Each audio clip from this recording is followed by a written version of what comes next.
But yeah, thank you ladies for joining. And today we're gonna be doing plant medicine with JT. And I just wanna I just wanna thank y'all for joining us right now. And this is really just gonna be like a healing space because there's a lot going on right now. And I'm still shaken up about it. Um, Tony's obviously feeling the way about it, and the world is. And so I love y'all. That's what I want to say first. We are Black. We are one. We are together. Y'all my people, and I love y'all. And yeah, thank y'all for joining. What the way we're gonna do this is JT's just gonna go into like some methods that you can use when you're preserving plants and some of the plants that you should preserve. And then at the end, we're going to uh, save all your questions for the end. So just send any questions that you have to the chat, and then I'll ask JT the questions and I'll let her answer them. But we're gonna spend the last 10 minutes doing that. And if JT feels like she can answer some questions during that time, during her presentation, she can do that. So yeah. And I guess I'll turn it over to JT after that. Okay. Audience of 2 is not super intimidating. I'm into it. So I'm JT. I've been studying herbalism for at least 5 years. Started with edible plants, and then I ran off and quit my 9-to-5 job, so I did not have health insurance. And when I realized that some of these things were medicine, I was hooked. A lot of sensibility in doing it, on top of like, who doesn't love this fun witchy stuff of like collecting and drying medicine? It's amazing. And there are thousands of hour-long courses on this stuff. So we've got 40 minutes. We're gonna cover what we can. We're going to start by diving into some like remedy definitions so that everything else I say makes a little bit more sense. So can I do screen share on this? I'm so not tech. But I do have a presentation up in the background. So do I just like, what button do I hit? I'm so sorry. I should have asked you this question earlier.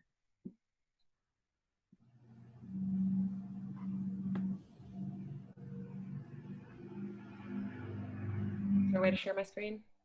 I can just rattle off definitions, but. I'm muted, sorry. On your side, it should give you the option, like if you press like. That big green, it says it's disabled. Can you? Oh, it's enabled? It's disabled. It's disabled. Hi. Okay, let me see. Yeah, exit full screen. Why would that be disabled? All right, well, I'll just start. Go ahead. Yeah, you got your fresh plant matter. You have got dried plant matter. There's going to be different uses therein. There are some plants that you can only use fresh. I'm just going to do a quick breakdown. Infusions, that is just when we use water to take out the phytochemicals. That's the medicine in the plants. You can do that in hot water in about 15-20 minutes. You can do it in cold water overnight or over the course of a few hours. This is going to be for more like leaves, soft plant matter, some mushrooms. We're on the fence there. For woody plant matter, for roots and for tougher stuff, we're going to do a decoction. And that's where we actually have the plant matter on the stove with the water as it is simmering. You don't want to boil anything because you're going to destroy the medicine, but you can simmer it for anywhere between 20 and 45 minutes. If you're doing something like making a syrup, you're going to go further than that. Could be like 2 hours. And you really want to get that like sludgy, syrupy, obviously feel. And that's going to be really potent medicine of the plant. We also have salves. This is topical. Topical meaning you apply it to your skin. That's usually a blend of beeswax, olive oil. Some people do coconut oil. Olive oil has a longer shelf life. There is some controversy in the commercial industry of olive oil, but in terms of keeping it on the shelf as long as possible, a salve with olive oil blended in is going to last longer. We also have oil infusions. Those can be eaten. You can make a salad dressing, but they can also be topical. It's good skin moisturizer. So calendula, that's a great little flower that you hear about a lot in the skincare industry. A beautiful, bright flower, good for spiritual healing and good for physical healing. So this could be a salad dressing, and it could be something you moisturize your skin with. An oil infusion of calendula. It's great. Tinctures. Tinctures are a vodka, liquor, high proof alcohol based extraction of plant medicine. I find them to be not only the easiest and the most useful in terms of like transportation. I'm always like on the road, so just having a little bottle with my medicine in vodka, I'll take like a half of a teaspoon in the morning, a half of a teaspoon at night. Sometimes people ask like, are you like just like drunk all day? Like, no. I'm taking a couple drops of this stuff. That's the medicine. That's a tonic dose, a daily healthy dose of plant medicine. JT, can you share your screen now? It look. I tried to. Might be able to. Let me show Let's see. Yeah. Do y'all see that? Yeah. So this is the list I've been rattling off. And this PowerPoint is available. We can send that out to anybody who wants it. I'm just going to focus on the first few slides, but there is information buried throughout here and a couple inspiring images to get you to kind of try some stuff. There's a pretty beautiful picture of like a floral bath salt. It's just fun. But right now we're focused on major definitions. So I covered these main dudes up here, but then we've got the etc. There's so many different things you could do. You might have heard of fire cider. That's like on the market. That's kind of commercialized right now. Syrups. Cordial is like a syrupy liquor. It's where you have like more fruit and plant matter than alcohol, but it's still a method of preserving. And when we think about food as medicine, like not all medicine has to be a dose for a health ailment. Some food as medicine is just incorporating this into your life. If I harvest pawpaws in September and they only stay ripe for about 5 days, I can put them into a cordial and I can be sipping on pawpaw vitamin C, pawpaw medicine through the winter. So that's a great way to have some vitamins from your local environment all through the season. So as I said, the PowerPoint's going to be available, but we can flip through. That's processing of a tincture. I'm not in my kitchen right now. We can't really get any visuals of that, so I figured some photos would help out. Couple definitions in terms of what you might read when you get into herbalism literature. Clean hands and clean processing tools are what's going to maximize your shelf life more than anything. If you clean a jar and your hands and the tools that you use to handle the plants, there's very few chances that you're going to have any mold or any wasted medicine based on bacteria. And that's what we fight really when we're in the kitchen. Too much of a good thing. Dosage is crucial. Don't think that just because someone says that yarrow is highly medicinal that you can just go eat goo gobs of it. I mean, like, just like you're not going to eat a wheelbarrow full of tomatoes in the nightshade family, that's going to be bad for you in the long run. But having a tomato, that's medicine. So, and individual chemistry is crucial. There's a lot of plants that everyone can have, kids to seniors, but that pregnant women can't have. Like, there's a lot of these nuances in the arena to study. And of course, we're only going to get through a little bit today. An oil infusion of calendula. That is what I showed y'all earlier. And they just look pretty. So what we're going to do is we're going to switch over and we're going to talk about some of the medicines that are behind me and all around me.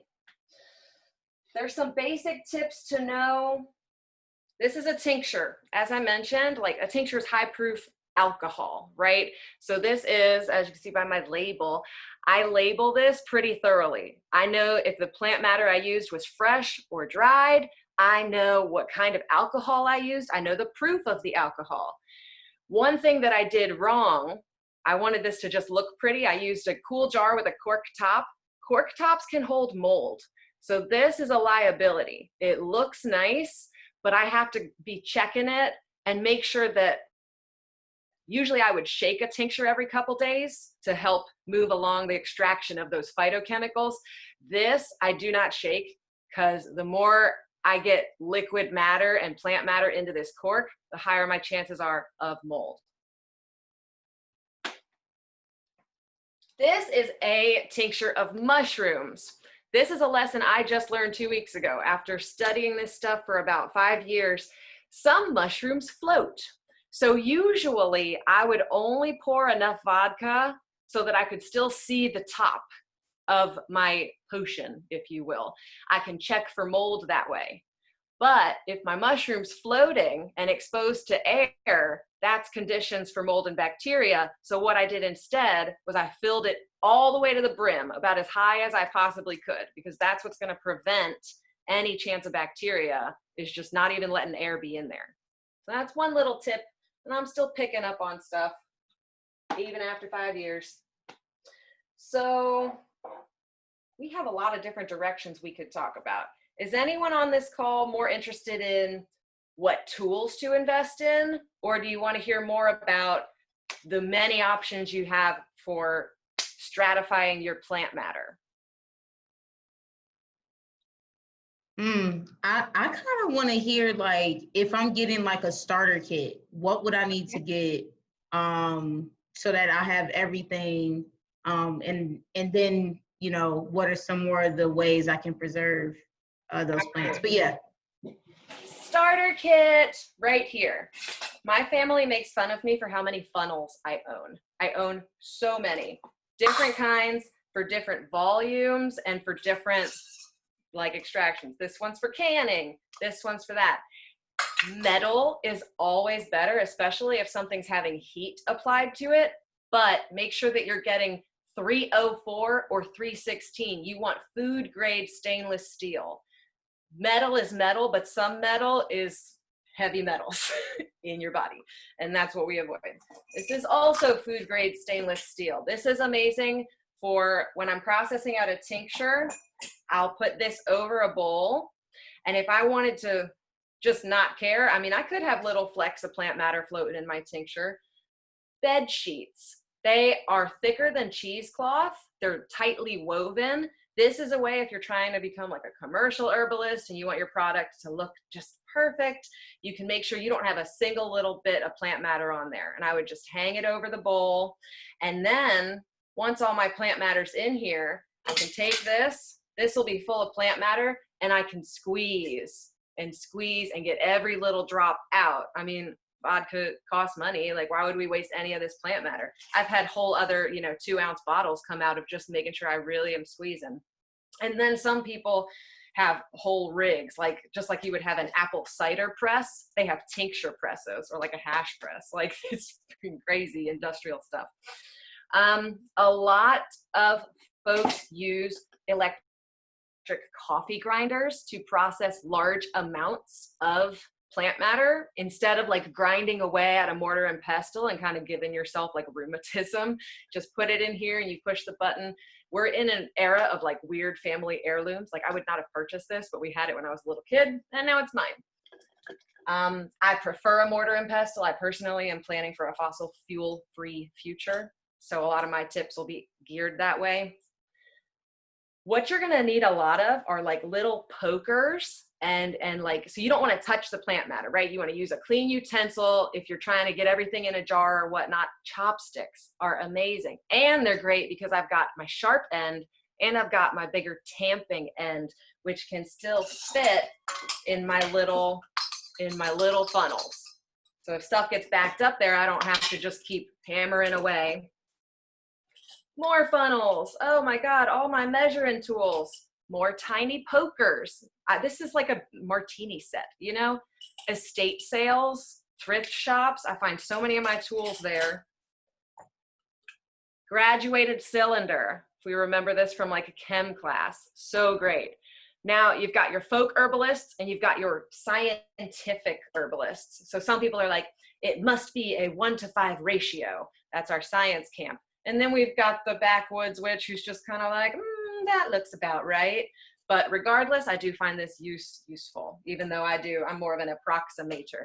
Some people own a scale if you want to do the, specific measurements. And for some things, specific measurements are important. I mean, if you're going down the route of a clinical herbalist, but, we're all beginners here.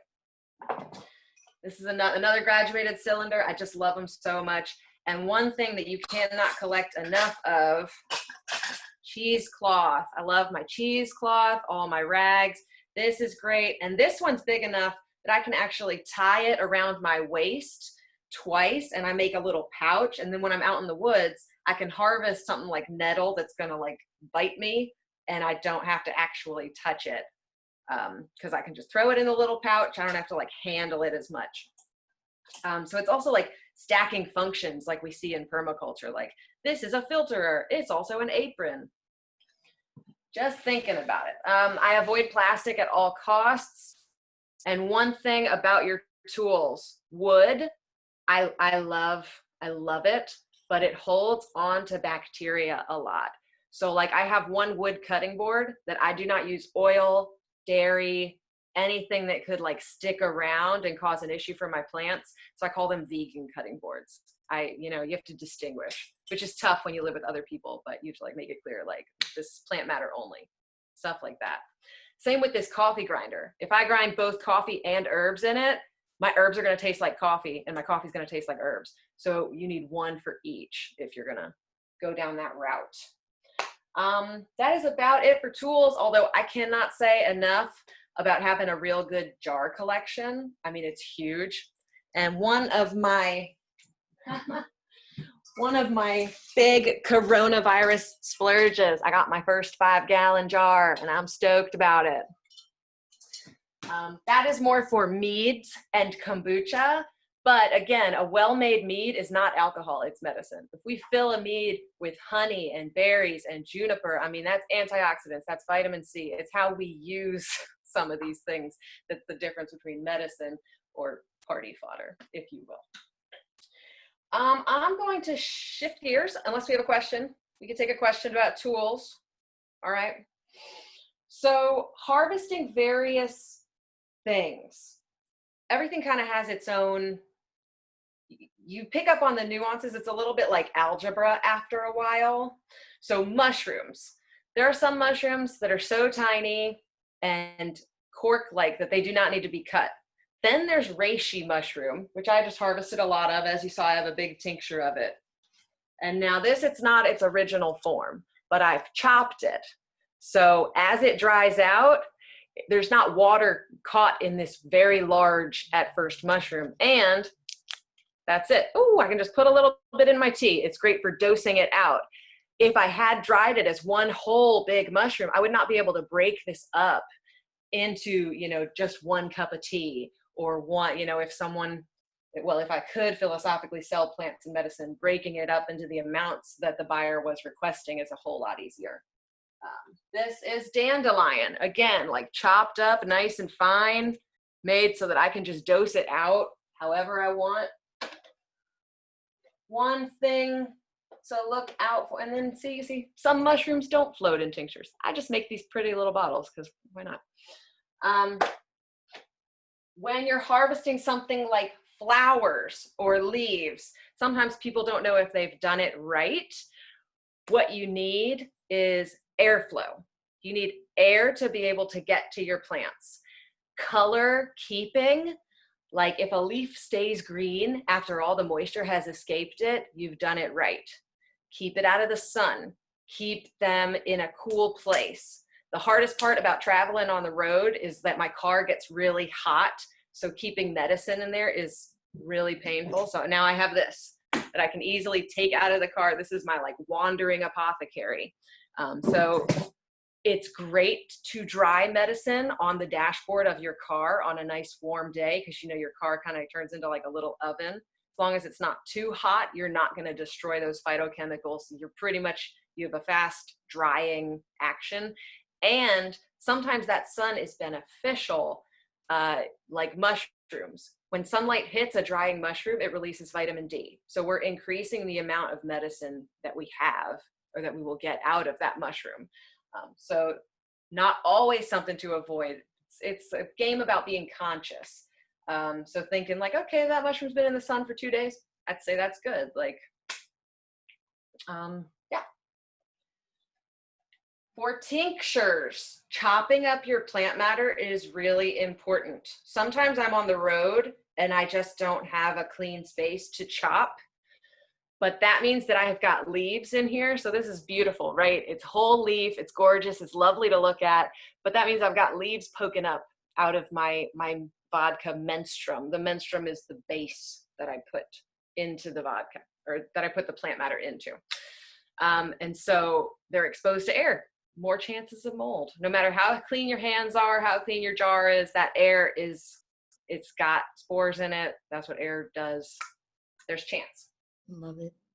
JT, I'm just seeing this message came in from the group chat. You gave us the option to talk about the tools, and then the other option was we could go into kind of what you're doing right now. And so I'm just seeing that they said option 2, so keep going. Sorry. Well, we're here. This is a good example of preserved flowers. I harvested this in 2017, and yet you can still see color. We've still got green leaves. We've got yellow flowers. Kept them in a nice dry space with just a little bit of airflow. In terms of drying plant matter, you can use whatever you have. A clean towel, a cookie sheet. You do see a lot of people nowadays hanging them in little twine bundles, which looks gorgeous. And like, I mean, I'm into the aesthetics of it, but you will probably end up sweeping the floor and you're going to lose some medicine because it falls out of the bag. Also, when you are hanging up herb bundles, you need to make sure that they're small enough that every surface area gets airflow. If your herbs are so tightly packed in that bundle, which may look gorgeous, but like isn't getting airflow, you might not get mold. But by the time that drying action reaches the center of your bundle, you probably have. You probably have. So I do single flowers if I'm doing it that way, which is like kind of a pain in the ass. You can also just take, like if you're at Bed Bath & Beyond, they've got those like little clip mobiles for like drying your underwear. That's great for plants.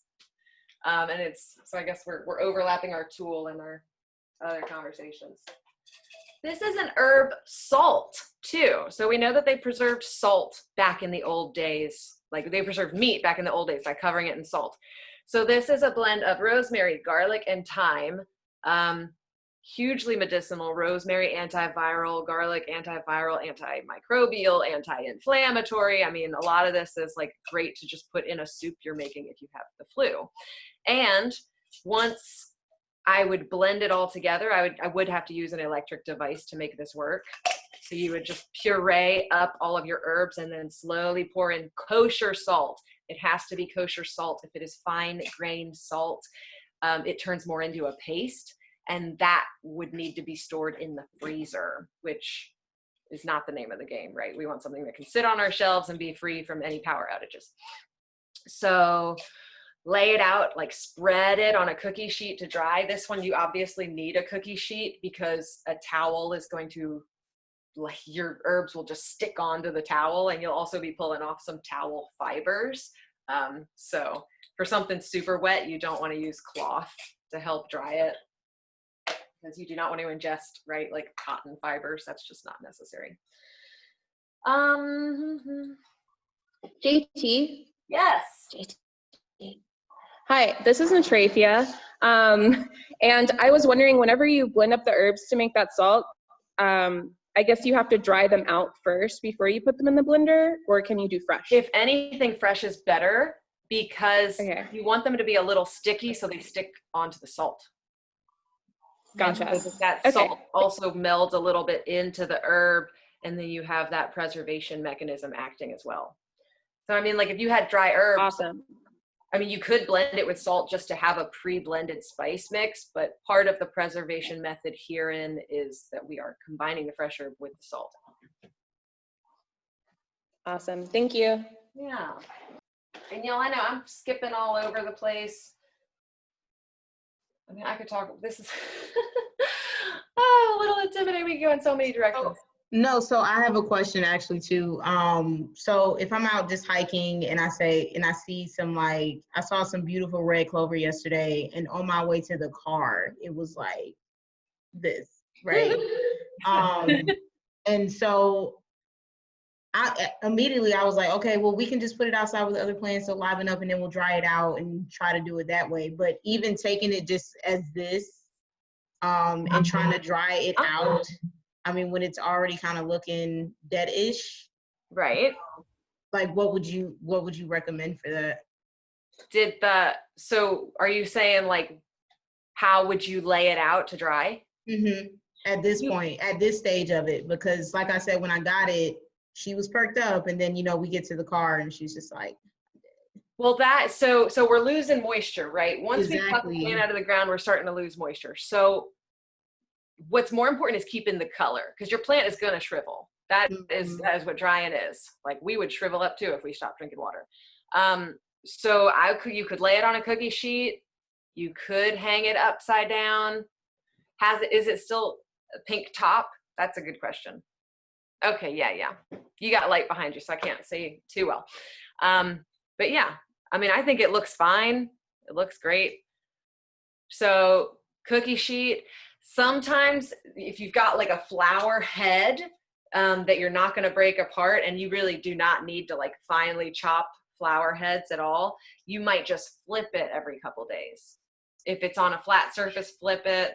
That is one of the beneficial ways about hanging them upside down in the air. Some flowers could lose pollen that way, and pollen is probably one of the medicines in that plant that we're looking for, because we know if we eat local pollen, it's just like that anti-allergy eating honey thing, right? It helps our immune system know what bioregion we're in and be able to respond to the various pollens therein. So yeah, just lay it out. And I mean, this is another great thing at estate sales. Like, so many people who were so active in the kitchen nowadays are passing away. Their kids don't want their cookie sheets, their bacon racks, their drying racks. And it's a great opportunity to just go to one of those and like clear out someone's old kitchen. I guess we really did only need 40 minutes. Yeah. Are there any particular questions that folks might have? Yeah, I have some questions. Could you speak a little bit more to like making infusions and tinctures, and I guess like your process of doing that?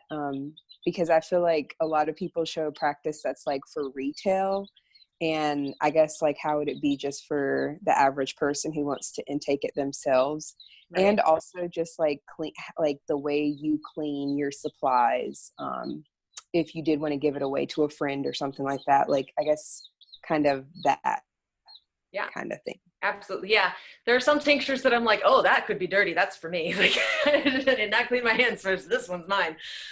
So really just like soap and water is like all you need. Technically, some people believe in using 189 proof alcohol to tincture. That's like what they do. They think that's the best.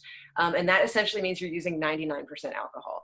So it's pretty much impossible for microbes to develop because you have such strong alcohol. One of the downsides is that you must dilute, because it burns the mucosal layers on your mouth cells, like when you ingest it. So I personally find it easier to just use 80 proof vodka, as long as I'm keeping my tincture at over 40 proof. I pretty much consider it safe, as long as, procedure was kept. When I'm here in the suburbs, I've got a dishwasher, just put my mason jars in the dishwasher. If they need a little more drying, I lay them out on a clean towel. I mean, I'm doing a round of clean towels maybe once a day, because I just like pull them out for all my kitchen witcheries. So soap, water, make sure that every tool that you use has been cleaned. And like, I make sure that like, okay, I grabbed this chopstick on this end. This end is now dirty, I'm only going to use my clean end. And what I really do is I just put aside so many dishes. So like one tincture, I'm going to use 2 funnels. I'm going to use 3 chopsticks and like hopefully just 1 knife. I try not to fill up the dishwasher too much, but at the same time, in the idea of safety and in tinctures that you're making for other people, like there isn't like there's no too far, right, with avoiding cross contamination. So I just play like the game of like loading up the dishwasher when I'm making tinctures for other people. Make sure that your plant matter goes straight from the plant into whatever pouch you're using to transport it to. Like if a leaf fell on the ground and I was making a tincture for someone else, I'm not gonna like pick up that leaf and use it. Even though like I do believe, you know, we need some germs, that's great. But like in terms of taking the liability of someone else's life in your hands, absolutely. I mean, just go extra far. And do you clean or like rinse all of your plants before you use them? No, I do not. So when there's some plants that you can't, if you rinse them, you're going to lose the medicine that you want. Barberry is a good example. It's a root that's great at cleansing the liver. And the root itself has an outer coating of the yellow berberine, which is the medicine that you want. And when I was, 5 years ago, washing barberry root, I noticed that just like all this yellow was just flowing off into the sink water. So for roots, I don't wash them. What I do is I wait until the mud dries, not until the root dries, till the mud dries. And then I brush off any dirt. And that's way easier. So, I mean, a little bit of dirt, that's vitamin B12. And just, chopping, make sure you chop, because one thing that we're doing with tinctures is we're also maximizing surface area. So we want as much surface area exposed to our menstruum, our vodka, as possible. And that's another reason that we shake it every day, is that we're clearing the way so the recently extracted chemicals get out of the way for the freed up vodka molecules, for the freed up plant molecules to bond. A lot of people actually say that one of the best places to store a tincture is in your trunk in the fall. So it's not hot, but it's always moving around. That shaking mechanism is also acting to maximize our surface area and enhance the speed of our tincture extracting. And there have been some tinctures that I have let steep for over 2 years, and they taste awful. They taste like if it's a flower, it's going to taste like perfume, like in a bad way. But it's really strong medicine and it works immediately. But you got to cut that down with like some nettle tea. Yeah. Thank you. I had one more question, and that I just lost it. Holy moly. What was it? Sorry, I just forgot what it was. Oh no, did you have on your slides, did you have a list of all the things you were talking about that you use, like funnels and different sizes of things? The slide has definitions of remedies. It does not have tools. That's a great idea. Okay. But my contact information is on the first page of the slide as well. Yes, awesome. And I will be recording. I am recording this, so I'll be uploading it to our YouTube as well. Thank you. Are there any other questions? I feel like the questions give me direction. I'm an air sign, guys.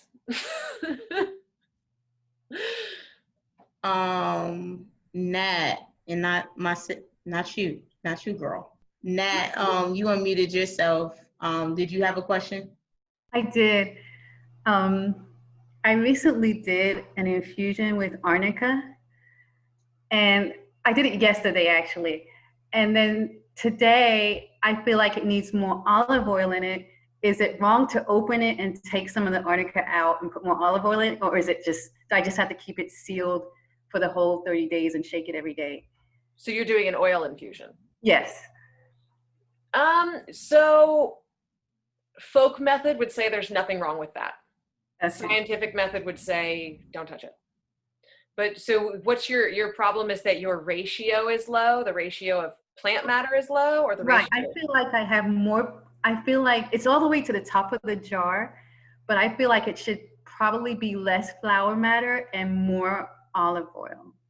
So you want to dilute the potency of yes.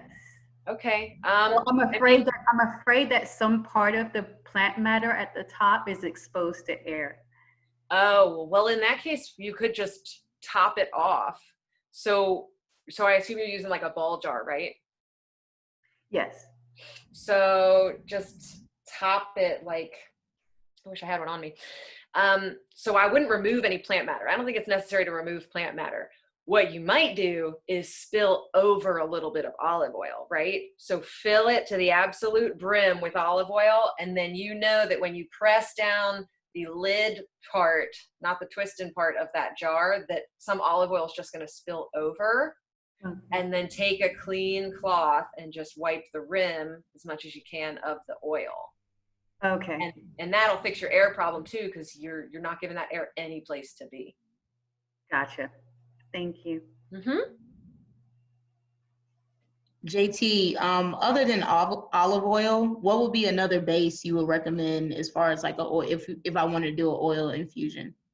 And then I'm sorry, to further that, even with the olive oil, when I'm getting that, just like regular store-bought is probably not the best, correct? Or what would you suggest? So finding olive oil is tricky nowadays, right? Because we've got a lot of fake olive oils on the market. And it's one of the reasons that I honestly just don't work with it. Unless I'm in a workshop where someone else is pulling out olive oil, I just don't even mess around with trying to find a good source. So I do use coconut oil, which has the shortest little shelf life. And it's just kind of the way of it. If you leave it in the fridge, it'll last longer too. That's an option. People definitely have their preferences of oils ranging from, the super expensive and imported.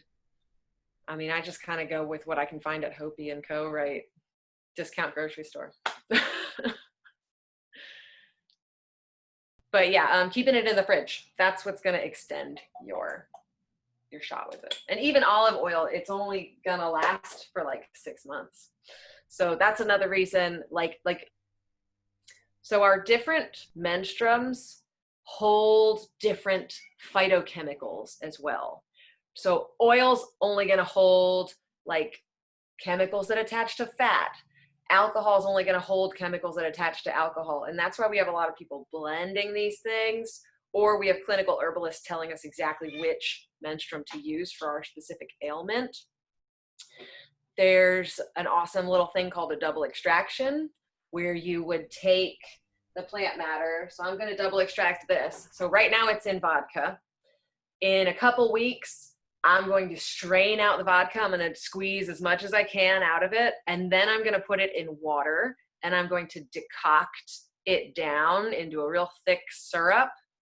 And then, knowing that this is 80 proof vodka, and I don't want to go any lower than 40 proof alcohol for preservation reasons, I would do an exact 50-50 split of that decocted water extraction and this alcohol extraction. And that would leave me at 40 proof vodka, which is a range I'm comfortable with in terms of long shelf life. And I would also get the benefits from both a water extraction and an alcohol extraction when I take this. So that does not answer your question about oils, but yeah, fat is a whole different ballgame. I mean, like we know that if we eat turmeric without fat, like we're not getting any turmeric in our body, right? But yeah, we got time for questions or for shooting the stuff. Yeah, does anybody else have another question? I have a question, but okay, so I'm doing another oil infusion, but this is with rose hips and jojoba oil. I bought the rose hips without the seeds, and then I saw them at the health food store with seeds. Would it be better to infuse them with the rose hips buds with the seeds in them or not? I would say without. This is from when you heat or when you decoct out rose hips, although you would just do an infusion. The seeds make it bitter.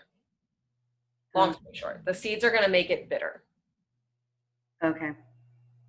I'm not sure about that in oil, but with an infusion, they add bitterness.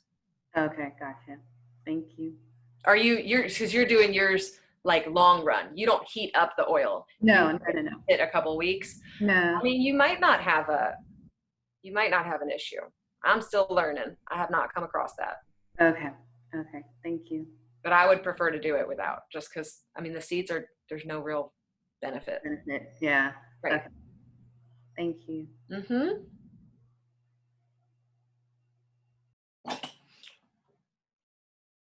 I hope this was useful. One other thing I would love to say is if you don't know that your tools are food grade, don't store edibles in them, right? This jar we bought like way back in the 90s. I know this glass is like not, don't eat anything in here. So I keep orange peels in here as fire starter, like stuff I'm not gonna eat. Or I could keep like eggshells for fertilizer in here once they were dried out. And like, that's the same with like any metal you find. It is a darn shame, like if you find a really good tool at an estate sale and you realize like, well, this was made in the 70s when they were putting just a whole lot of chemicals and a whole lot of stuff. So you got to really do research on like what you're putting into your body. I do not enjoy that this is plastic, but it's so useful that when I'm doing like cold water stuff, I still use it. But yeah, 304 or 316 food grade stainless steel.